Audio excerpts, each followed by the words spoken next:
Well, tonight we have some new details in the case of the three teens who escaped a DYRS halfway house in Pennsylvania and drove here to D.C. Two of those teens are still on the run tonight, but the third is expected to appear in court at any minute now. The 17-year-old is facing multiple charges tonight, including assault with a dangerous weapon. Those charges stem from what police say was an armed robbery that left one man injured. But as Rafael Sanchez-Cruz tells us now, he joins us live. Another twist here, Rafa, this 17-year-old is connected to two other high-profile shootings, including that 2022 attempted carjacking of Commanders player Brian Robinson, right?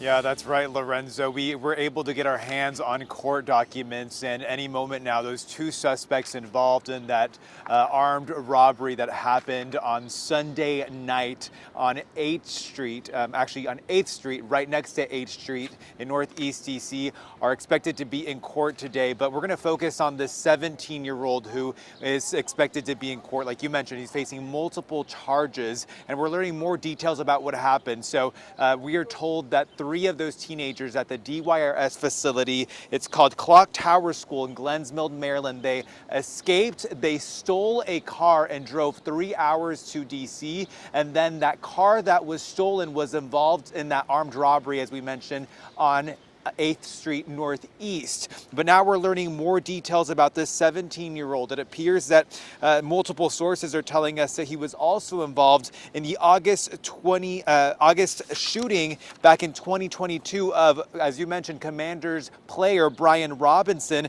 as well as the October 2022 shooting and killing of Andre Robertson, a 15-year-old in Northeast DC. Now, for both of those cases, the now 17-year-old pleaded guilty, and he was supposed to remain in custody of DYRS until he was 21 years old. But again, we're learning now that he escaped on Sunday and then made his way back to DC here. We are expecting to learn more details about the crew that was involved in that robbery. It was all based on using cameras across the city and the DC police chopper, Falcon 1, that they were able to track this red Land Rover that was seen across DC. And according to the court documents that we were reviewing, the 17-year-old was inside the car. He provided DC police with a false name, but once they scanned him, they were able to determine this is who he was. Now, our news desk did reach out to the family of Andre Robertson, and they were able to provide that exact same name, again, kind of confirming what sources are telling us about the connection that the 17-year-old has now to